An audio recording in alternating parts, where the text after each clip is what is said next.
Okay, we're in the book of Esther. I'm going to give you my outline that I got in my Bible for the book of Esther.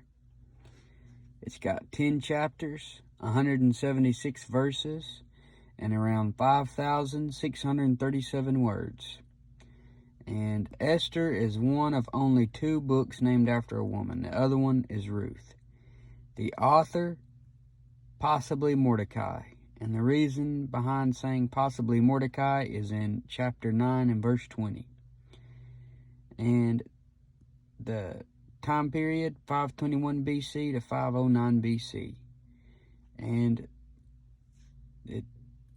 with the dates and stuff, some people have different dates. Historically, what is this book about in the historical sense?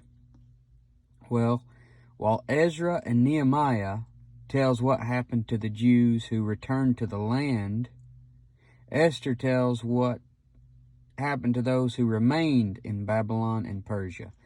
Esther was a Jewish maiden under the captivity of Media-Persia, and she later became queen of Persia. And God used Esther to protect his people from Haman, a wicked man. And you're also going to see the Gentile bride, Vashti, is replaced by a Jewish queen, Esther.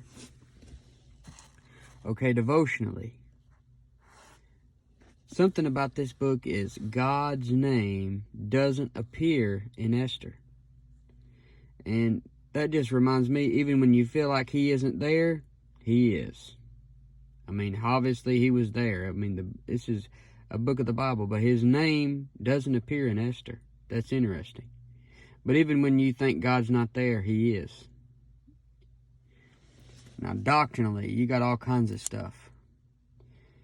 Like I said, Queen Vashti, a Gentile bride, which pictures us,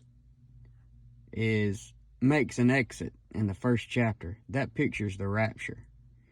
And then you got Esther taking her place as bride. That pictures God going back to dealing with the Jews because she is a Jewish queen.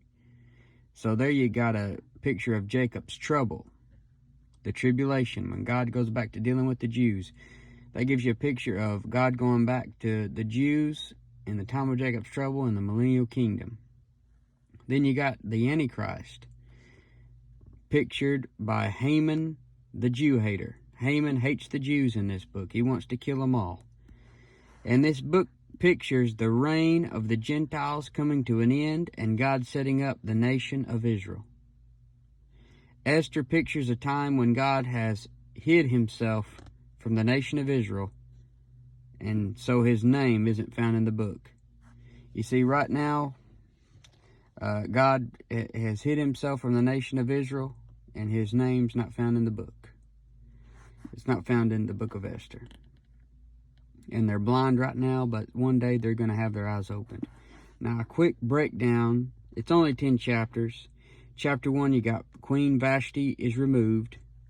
Esther is chosen and takes her place.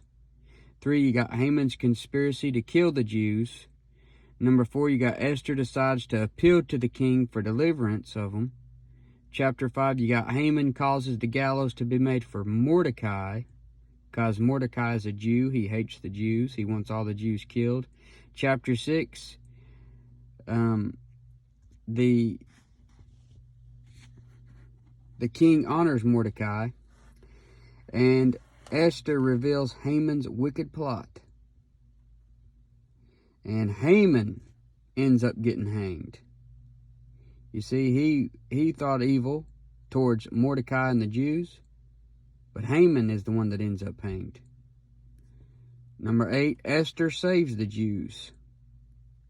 Number 9, Jews destroy their enemies. In chapter 10, it's a really short chapter. I think it's like 3 verses. Mordecai is made next unto the king.